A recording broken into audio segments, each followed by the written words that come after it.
하나님의 말씀입니다. 오늘 사도행전 13장 말씀인데요. 12장까지는 베드로와 예루살렘 교회가 중심이었다면 이제 13장부터는 이 사울과 안디옥 교회로 이 중심이 넘어가게 되는 것입니다.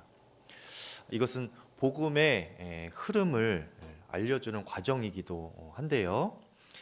예수 십자가의 복음이 성령 충만받은 예루살렘 교회를 통하여서 예루살렘과 온 유대와 사마리아까지 이렇게 계속 이어지게 되었다면, 이제는 그 복음이 예루살렘 교회가 낳은 안디옥 교회, 이 안디옥 교회를 통하여서 복음이 들어가기 어려운 지역들, 특히 이방인 지역들이지요. 그리고 땅끝까지 이 복음이 계속 흘러가게 되는 그 하나님의 선교 역사가 이어지게 되는 것입니다. 그렇게 두 부분으로 나누어서 사도행전을 이해를 하시면 되겠는데요. 예루살렘 교회가 복음의 씨앗이 뿌려지고 또 성령 충만함 받고 그렇게 교회 안에서 신앙이 자라나는 이 양육 공동체를 중심으로 선교 사역을 감당을 했던 그런 교회였다면, 안디옥 교회는요, 그렇게 양육 공동체로 신작하여서 구제와 선교 중심으로 이렇게 복음을 흘려보내는 사역을 감당하는 것이 그 중심이 있었습니다. 건강하고 성숙한 교회는 예루살렘 교회와 이 안디옥 교회의 모습이 균형적으로 함께 있는 교회가 건강한 교회인 거예요. 교회 안으로는 이 건강한 양육 공동체로서 잘 세워지고, 또 거기에 그치는 것이 아니라 밖으로는 구제와 선교를 신실하게 감당하는 그렇게 되는 교회가 바로 초대교회였고, 하나님께서 우리에게 알려주시는 온전한 교회의 모델인 것입니다. 그래서 우리 양평감리교회가요, 먼저는 그렇게 안으로 건강한 양육 공동체가 되기를 간절히 소망하는 마음이 있어요. 그런 면에서 보면 하나님께서 또 오늘부터 새로 편성된 속회로 우리가 모이게 하신 것이 또 하나님의 큰 은혜이고 놀라운 뜻이구나 하는 생각도 듭니다. 여러분, 속회 모임 잘 해주시길 바랍니다. 네, 속회는요, 복음을 나누고 예수님 이야기를 하는 곳이 바로 속회예요. 그렇게 복음 안에서, 말씀 안에서 신앙을 나누면서 함께 신앙이 자라나는 양육 공동체가 바로 이 속회입니다. 속장님이 말씀을 읽어주시면요, 그 말씀 앞에서 나의 신앙을 정직하게 이렇게 들여다보고 진솔하게 나누면 되는 거예요.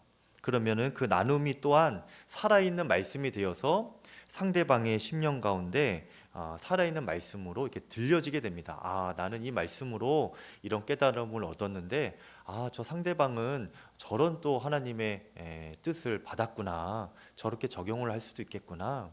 그렇게 서로가 서로를 통하여서 하나님의 말씀을 듣게 되는 것입니다. 그러면서 서로의 신앙의 유익이 있고, 그렇게 양육 공동체로서 견고하게 속회가 세워지는 것이에요. 그러면 그 속회들이 모여서 양평 감리교회가 되는 것이죠. 네, 그렇게 건강한 양육 공동체가 교회 안에 잘 세워지면 자연적으로 이어지는 것이 바로 교회 밖으로의 구제와 선교입니다. 교회 안에서의 구제도 물론이지만 이것이 교회 밖으로도 구제하고 선교하는 일로 이어지게 되는 거예요. 지난 시간에 이 안디옥 교회가 그렇게 말씀과 기도로 서로 양육을 잘 받고 건강한 공동체로 세워졌는데요, 그들이 헌금을 모아서 처음으로 썼던 곳이 어디였는가? 바로 구제하는 것이었습니다. 자신들도 그 근방의 온 땅에 기근이 들어서 자신들도 어려웠지만, 그 예루살렘 교회는 그 기근뿐만 아니라 핍박까지 당하는 더 어려운 처지에 있다는 것을 듣고 이들이 그들의 헌금을 모아서 예루살렘 교회에 이렇게 구제 헌금으로 보내게 되지요. 더 어려운 형제자매들을 위하여서 헌금을 모아 전달한 것입니다. 그렇게 안디옥 교회가 자신들 안에서만 머무는 것이 아니라 교회 밖으로까지 구제 사역을 감당했는데, 오늘 이제 13장부터는 구제뿐만 아니라 안디옥 교회가 드디어 기독교 역사상 최초로 선교사를 파송하게 됩니다. 바로 바나바와 사울, 이 두 사람을 교회로서는, 교회 역사상으로는 최초로 선교사 파송하는 그 사건이 바로 오늘 13장 말씀인 것이죠. 우리 양평교회가요, 양평 감리교회가 건강한 양육 공동체를 넘어서 이렇게 선교하는 교회가 되기를 간절히 소망하고 축복합니다. 네. 오늘 13장은 그렇게 교회가 선교를 감당하기 위해, 이 하나님의 일을 감당하는 교회가 되기 위하여서 무엇이 가장 필요한지 그것을 우리에게 알려주시는 것인데, 먼저 말씀드리면은 주님을 직면하는 믿음을 갖는 것입니다. 쉽게 말하면 주님을 직접 대면하는 거예요. 이를 위해서는요, 하나님과 나 사이에 가로막고 있는 그 무언가를 제거해야 하는 것입니다. 그래야 하나님을 우리가 직면하는 것이죠. 먼저 1절을 보면 이 안디옥 교회에는 5명의 지도자가 있었습니다. 바나바, 시므온, 루기오, 마나엔, 사울. 이게 5명의 영적 지도자가 교회를 신실하게 섬기면서 기도할 때에 그들이 금식하며 기도했다고 했어요. 그때 성령께서 그 각 사람에게 동일하게 주시는 성령님의 음성이 있었는데, 2절 말씀입니다. 주를 섬겨 금식할 때에 성령이 이르시되 라고 하였어요. 여러분, 이제 금식 기도가 이런 것이구나 하는 것을 우리가 알 수 있는 거죠. 금식 기도는 성령님의 음성을 더 선명하게 들을 수 있는 기도입니다. 여러분, 사람이 3일만 금식해도 웬만한 일을 할 수가 없어요. 그렇죠? 육신의 힘이 점점 빠집니다. 3일째 돼서는요, 거의 뭘 못합니다. 걷기도 힘들지요. 말하기도 힘듭니다. 그런데요, 그러면서 그 하나님과의 소통을 가로막았던 세상과 육신의 정욕, 특별히 세상의 소리들, 내 안에 가득 찼던 그 세상의 소리들이 점점 줄어들게 되고, 주의 음성을 들을 수 있는 영적인 귀가 민감하게 열리게 되는 것입니다. 여러분, 여기서 말하는 금식은 살 빼려고 하는 그런 금식 말하는 게 아니에요. 우리가 주님 앞에서 마음을 정하고 주님 앞에 정말 온전히 나아가기 위하여서 그렇게 금식하며 기도하는 것을 말하는 것입니다. 그렇게 할 때 우리의 육신의 소리가, 세상의 소리가 다 이렇게 차단이 되고, 영적인 귀, 하나님의 음성을 들을 수 있는 그 영적인 귀가 민감하게 열리게 된다는 거예요. 지금은 제가 금식을 그렇게 많이 안 하는데, 한참 저도 지금도 뭐 젊긴 한데요, 여러분 죄송합니다. 더 젊을 때에, 청년 때에 금식을 많이 했어요. 여러 번 했는데, 제가 3일 금식을 작정하고 들어가면 3일을 다 채우지를 않았습니다. 3일이 다 가기도 전에 주님의 응답이 오는 거예요, 마음에. 어떤 날은 하루만 굶어도 그냥 응답이 바로 오더라고요. 알겠습니다 주님, 그러고 저는 내려갔어요. 길게도 안 걸려요, 여러분. 안디옥 교회 지도자들이 평소에 그렇게 금식으로 기도하면서 세상과 육신의 소리를 차단하고 제거하고 주님과 소통이 막히지 않게 주의 음성에 민감하게 귀 기울이면서 그렇게 기도를 했던 것입니다. 그때에 성령께서 각 사람에게 주시는 음성들이 있었다는 거예요.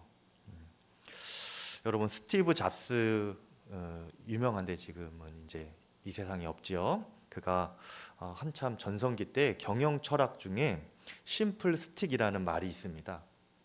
아이디어든 디자인이든 하여튼 뭐든지 그가 경영을 할 때에 최대한 단순함을 핵심 가치로 적용하는 그런 경영 방식을 심플 스틱이다 이렇게 부른 거예요. 그렇게 최대한 단순하게 해야 다른 것을 다 잘라내고 깎아내고 제거해야 가장 본질에 가까워질 수 있다는 거예요. 가장 핵심에 가까워질 수 있다고 이 스티브 잡스는 믿었기 때문에 심플 스틱 이것을 경영 철학으로 세운 겁니다. 그리고 끝까지 그렇게 고집했지요. 그러면서 이 스티브 잡스가 그런 말을 했다고 해요. 내가 반복해서 외우는 주문 중에 하나는 집중과 단순함이다. 단순함은 복잡함보다 더 어렵다. 생각을 명확히 하고 단순하게 만들려면 열심히 노력해야 한다. 하지만 그럴 만한 가치는 충분하다. 일단 단순함에 도달하면 산도 움직일 수 있기 때문이다. 이렇게 말을 했대요. 스티브 잡스가 예수님을 믿는 사람도 아니었는데 산을 옮길 믿음이 이 사람한테 있었던 것입니다. 어떤 거예요? 최대한 단순하게 만드는 거예요. 다른 것을 다 가지치기 하고 잘라내고 핵심에만 본질에만 가까이 가고자 하는 그런 열망이 그에게 있었던 것입니다. 그것이 그의 힘이었던 거예요. 여러분, 이것이 우리 신앙의 영역에 적용해 보자면 우리 신앙생활에 있어서 우리가 가장 추구해야 할 본질이 무엇입니까? 가장 남겨두어야 하는 그 목표로 해야 되는 한 가지가 무엇입니까? 바로 예수님이죠. 예수님의 음성만 우리에게 남을 때 가장 본질인 것입니다. 가장 능력이 되는 거예요. 그래서 예수님을 중심으로 다른 것들은 단순하게 만드는 것이 너무나 중요합니다.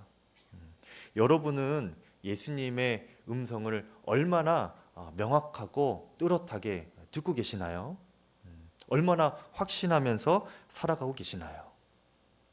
만약에 그렇지 못하다면 그 이유가 혹시 우리가 너무 복잡하게 살고 또 바쁘게 살고 세상의 소리와 군더더기가 너무 우리 마음 가운데 삶의 주변에 많아서 그런 것은 아닐까 한번 돌아볼 수 있기를 바랍니다. 우리가 가장 집중해야 할 소리는 주님의 음성입니다. 성경을 읽고 기도하며 주님의 음성에 민감하게 들을 수 있는 여러분 되기를 바라는데 이것이 바로 금식의 영성인 거예요. 하나님께만 집중하고 단순하게 살아가면서 주님 음성에만 귀 기울이는 것, 이것이죠. 그래서 오늘날 먹는 금식도 많이 하시지만요, 성도님들이 요즘에는 특별히 또 생긴 것이 미디어 금식이라는 것이 있죠, 여러분. 이것도 굉장히 중요합니다. 왜냐, 요즘에 여러분 핸드폰 다 태블릿 PC 하나씩 다 갖고 계시잖아요. 네, 그것 그냥 이렇게 주머니에 넣고만 계십니까? 집에 모셔만 두고 계십니까? 항상 손에서 떠나지 않죠. 우리 눈에서 떠나지 않죠. 우리 귀에 가장 많이 들리는 소리가 무엇입니까? 카톡 소리죠, 여러분. 그리고 그 여러 SNS 매체들 또 포털 사이트의 그 소리들, 이런 것 아닙니까? 이런 매체들의 소리가 너무 우리의 마음과 생각과 주변에 많은 거예요. 그러면 주님의 음성에 귀 기울일 마음의 여유, 물리적인 시간 없는 것이죠. 주님의 음성이 안 들리는 큰 이유가 현대에는 이것이 있습니다. 그래서 우리가 그 주님의 음성을 가로막는 그 미디어를 금식하자, 그런 의미가 있는 것이죠. 초대 교부들은요, 초대교회 교부들은 세상의 소리를 차단하기 위하여서 일부러 수도원으로 들어갔지요. 사람들의 소리도 다 차단하기 위하여, 시장에서 들려오는 온갖 소문도 다 차단하기 위하여 고립된 그 수도원으로까지 올라간 것 아닙니까? 그곳에서 고요한 중에 세미하게 주시는 주님의 음성이라도 들어야겠다, 갈망하는 마음으로 수도원으로 들어간 것이지요.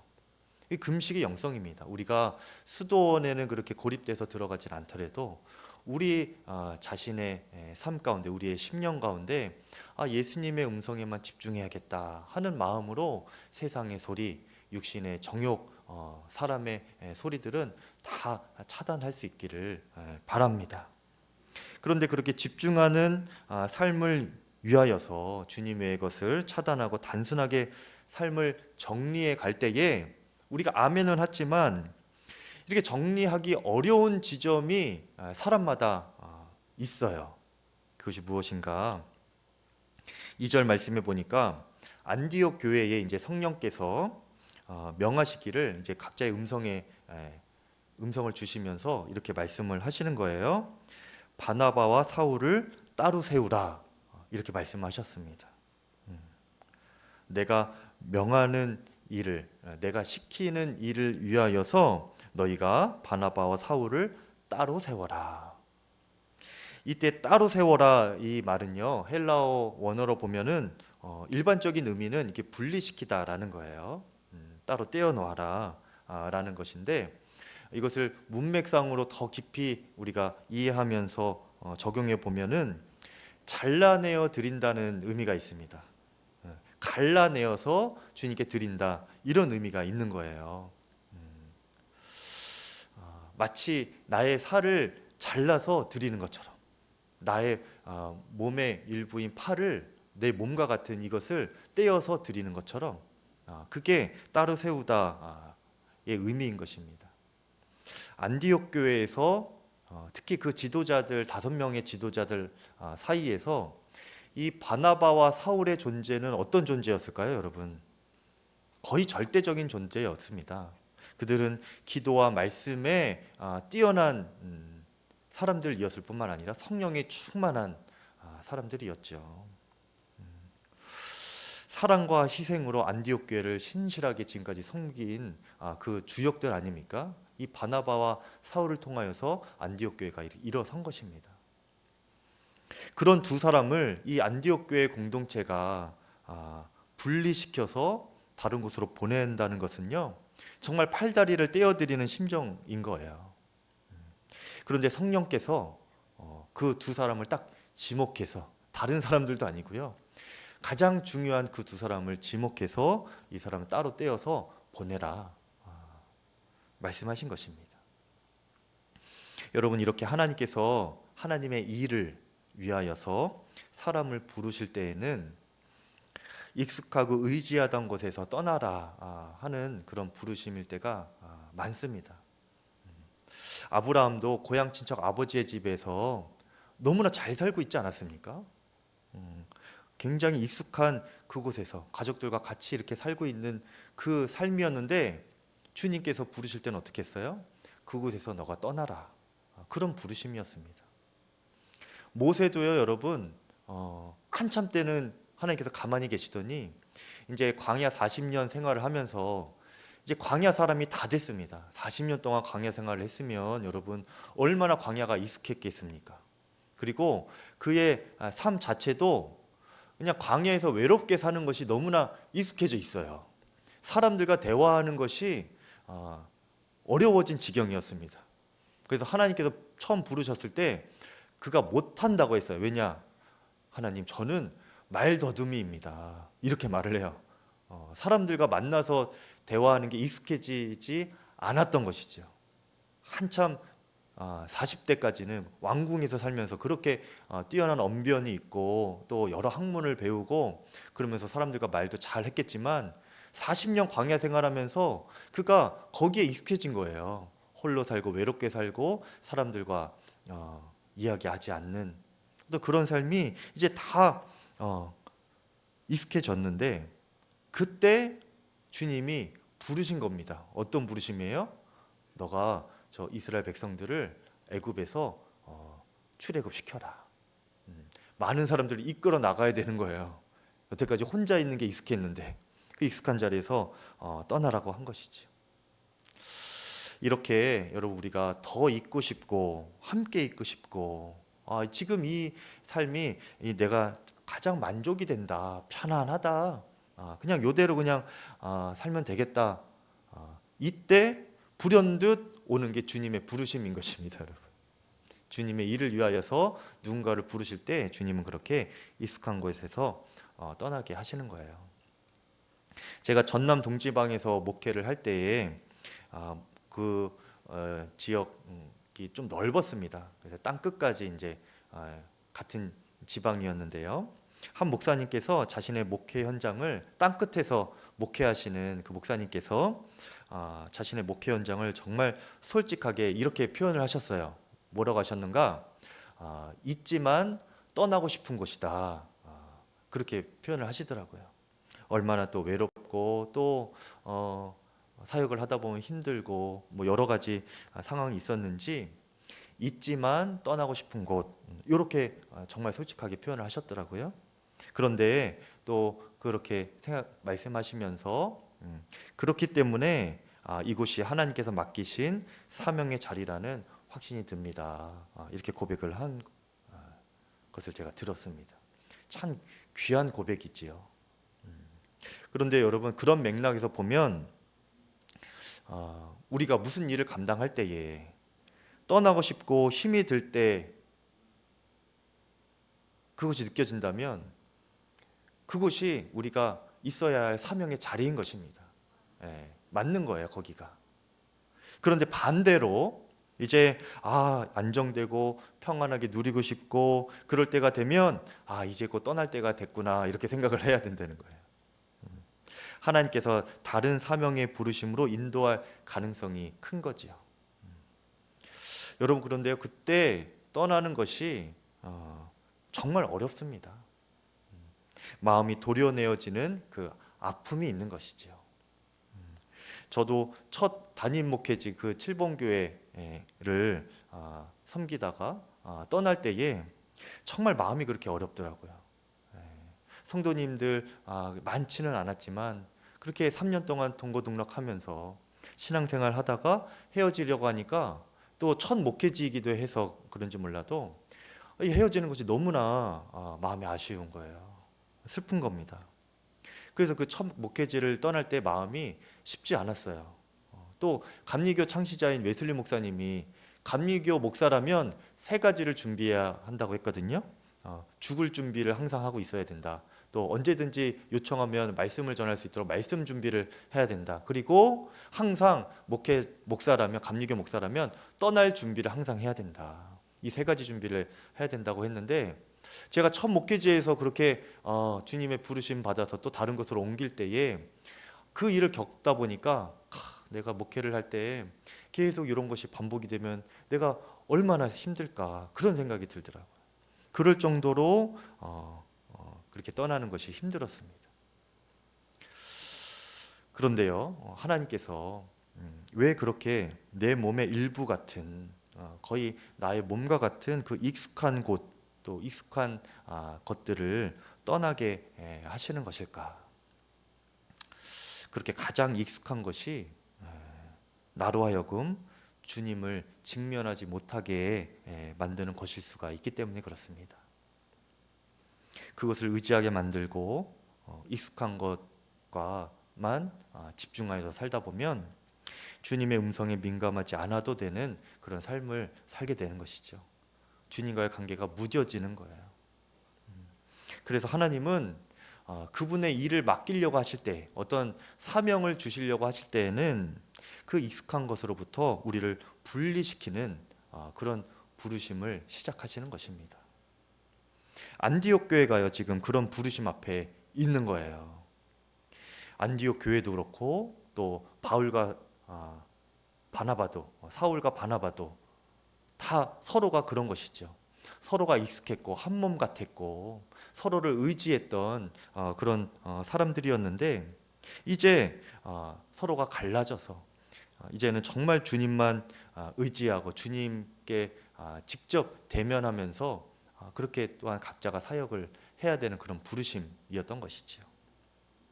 그러니 보통 심각한 결정이 아니죠, 여러분. 이것을 사도들이 금식하며 기도할 때에 사도들 각자에게 주신 성령의 음성이었습니다. 근데 서로 이렇게 마음을 나누고 기도 제목을 나누다 보니까 다 각자가 동일한 음성을 그렇게 들은 거예요, 금식할 때에. 놀라운 것 아닙니까? 그런데 이것을 선뜻 결정하기가 쉽지가 않은 겁니다. 그래서 그들이 이것을 이제 주님께서, 성령께서 주신 것이 분명하다, 각자에게 주신 동일한 음성이지 않습니까? 그래서 이것을 이제 결정을 해야 되는데 이 결정이 쉽지 않으니까 금식을 한 번 더 합니다. 예. 그래서 3절에 또 이에 금식하며 기도하고 두 사람에게 안수하여 보내니라. 이렇게 안디옥 교회는요, 하나님의 일에 순종하기 위하여 하나님께서 친히 이루어 가시는 이 선교 사역에 순종하기 위하여서 이 금식 기도를 2번이나 한 거예요.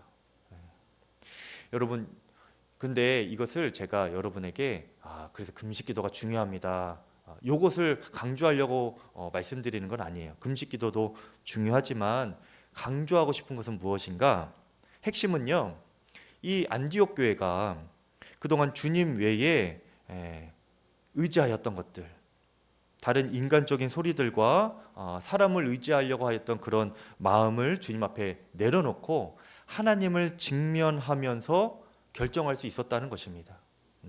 육신의 생각, 육신의 소리가 금식으로 인해서 다 빠지고 사라지고 차단이 되고 성령께서 주시는 음성이구나 확신하게 되고, 또 그것을 인간적인 마음으로 아쉬움으로 결정하지 않고 정말 주님께서 주신 마음으로 받고 안수하여 보낸 것입니다. 하나님의 역사와 사명은요, 그렇게 잘라내는 순종에서 일어나는 거예요. 살을 도려내는 아픔이 있겠지만, 마음에 어려운 결단이 있겠지만, 그 결단을 위하여서 통하여서 하나님의 역사가 이루어지는 것인 것이지요. 그런데 이것은 교회나 또 주님의 사명을 감당하는 영역에서만이 아니고 우리 개인의 구원과 또 구원 신앙 영역에 있어서도 동일하게 적용되는 원칙입니다. 주님과 나 사이에 가로막고 있는 것이 있다면 그것을 과감하게 잘라내야 되는 거예요. 바나바와 이 사울이 이제 교회의 기도를 받고 또 성령께 순종하여서 그들도 마음이 아팠지만 길을 떠납니다. 성령의 보내심을 받아서 이 구브로라고 하는 섬의 첫 선교를 이제 시작을 하게 돼요.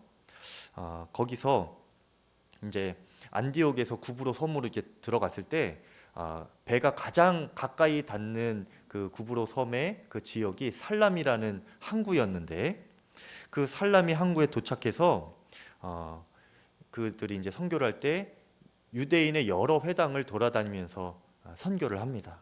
유대인의 회당이라는 것은 유대인들이 모여 있는 곳이고 구약의 율법이 전해지는 곳이죠.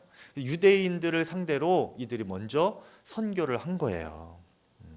그때 이제 믿는 자들이 생기기 시작했는데, 그 유대인들이 이 바나바와 사울의 예수 십자가 복음을 듣고 믿기 위해서는 그들이 지금까지 정말 자신의 피부처럼 느꼈던 장로들의 전통과 유대 전통, 그리고 율법주의적인 그런 신앙들을 그들의 심령으로부터 잘라내야 했던 거예요.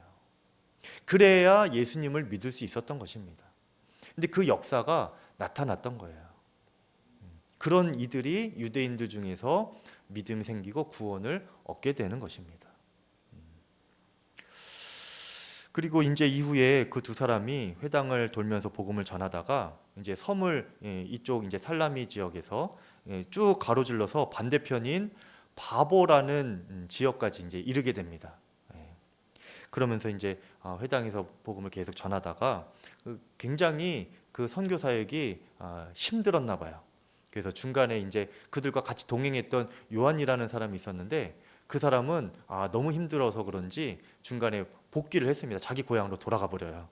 그래서 이제 바울과 바나바만 계속 이제 선교를 이어가게 되는데요. 거기서 이제 바보라는 지역에 도착했을 때에 그 구브로 섬 전체를 다스리고 있는 이 바울이라는 서기오 바울이라는 총독을 만나게 됩니다.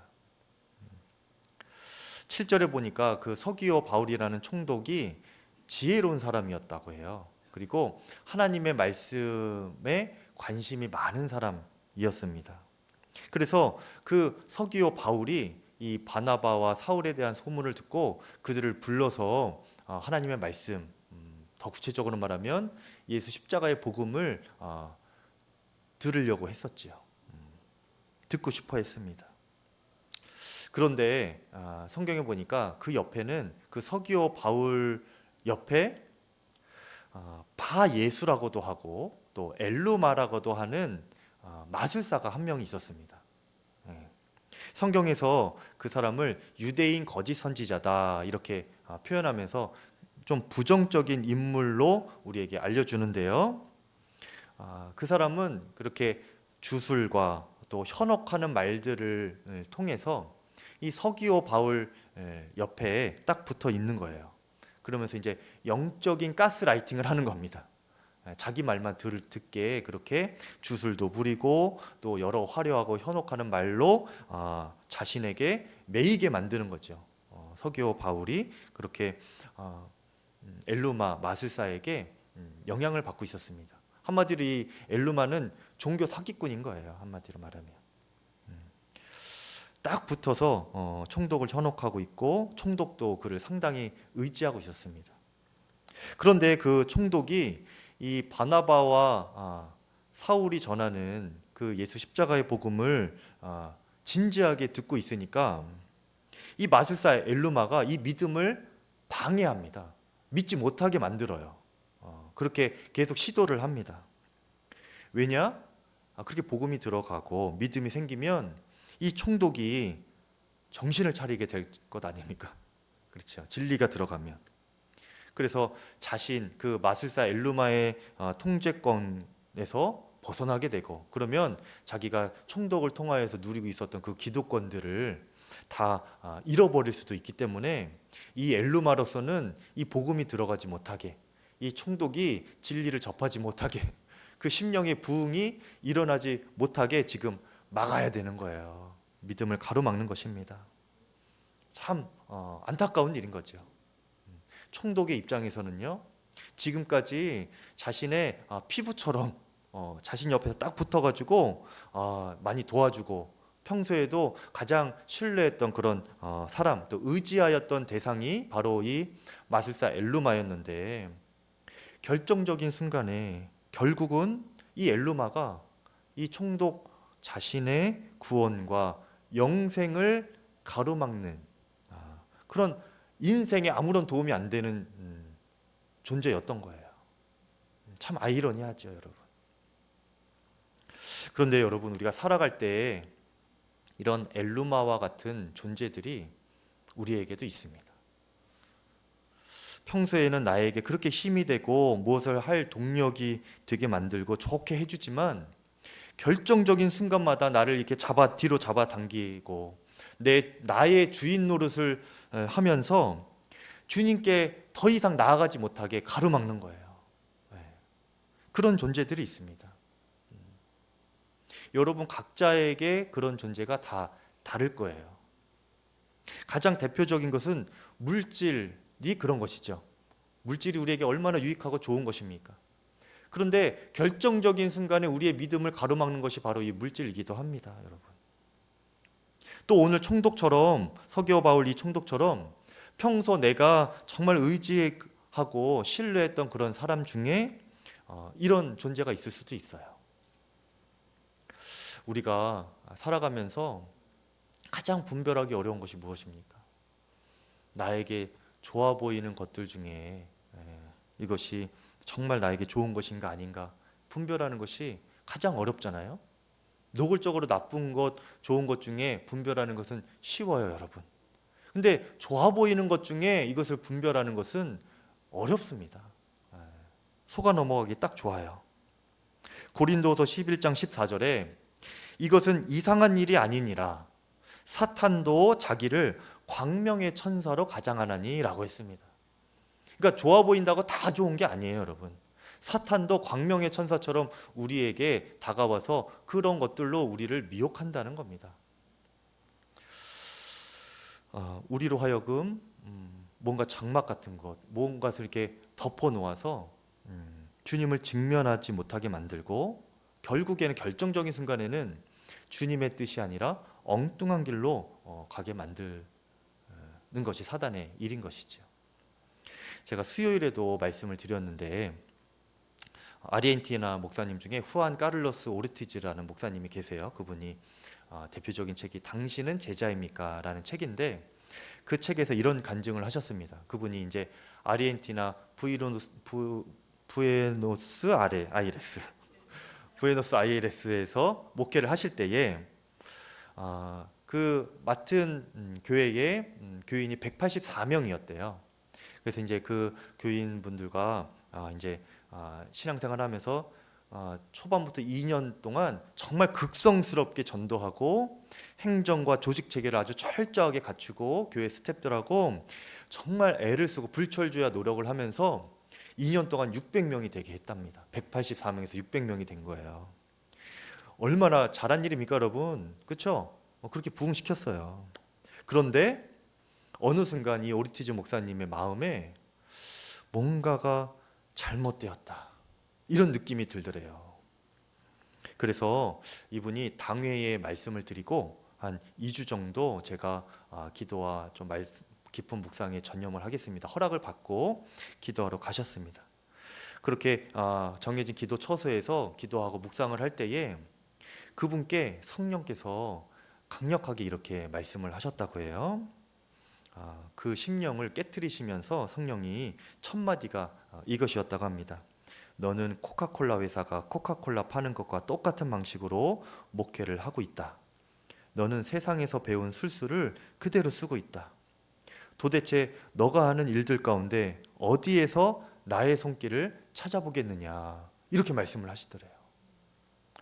이 목사님이 깜짝 놀라기도 하고 할 말이 없었습니다. 왜냐하면 부인할 수가 없는 거예요, 그 마음에. 그런데 그 다음에 두 번째 성령님의 음성이 들리는데 이렇게 말씀하셨습니다. 너의 생각에 너가 교인 수를 200명에서 600명으로 늘렸다고 해서 교회가 자라나고 있다고 생각하는 모양인데 그것은 자라는 것이 아니라 살이 쪄가는 것이다, 이렇게 말씀하셨다고 해요. 여러분, 목회적인 성공이나 또 교회 규모가 커지는 부흥을 갈망하는 것이 주의 사명을 감당하는 데 있어서 큰 동기부여도 되고 또 힘이 되지요. 그런데요, 그거에만 몰두하다 보면 어떻게 되는가? 사단이 그런 것들로 어둠의 장막을 삼아서 그 마음의 교만과 성공과 자아를 부추기게 되는 것입니다. 그리고 그 장막이 결국 오르티즈 목사님과 하나님 사이를 교묘하게 가로막아서 어느 순간부터는 주님의 뜻에서 반대되는 방향으로, 주님 기뻐하지 않으시는 방향으로 그렇게 목회를 하게 되고 살아가게 만들게 되는 것이지요. 여러분은 어떠십니까? 우리는 어떻습니까?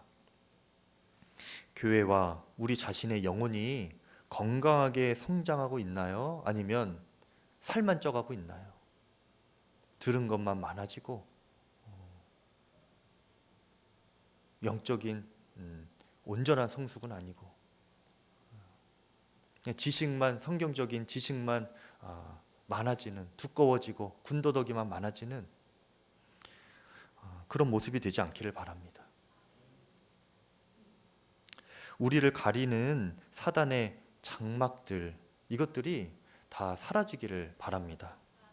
교만의 장막, 또 성공과 인정의 장막, 자기 자랑과 욕심, 자기 자아를 추구하려고 하는 마음을 사단이 이용하여서, 사용하여서 우리와 하나님 사이를 가로막고 있는 그 장막들이 우리 개개인마다 다 다를 겁니다. 근데 그것들이 다 사라져야 합니다. 금식의 영성으로 오직 주님만 직면할 수 있는 우리들의 마음 될 수 있기를 바라요. 살을 도려내는 아픔이 있더라도 갈라내고 구분하여 버려야 합니다. 그렇게 복음의 기쁨을 누리고 또 하나님께서 부르실 때 주님의 사명을 감당할 줄 아는 순종과 믿음의 사람, 우리 양평 감리교회가 되기를 간절히 축복합니다.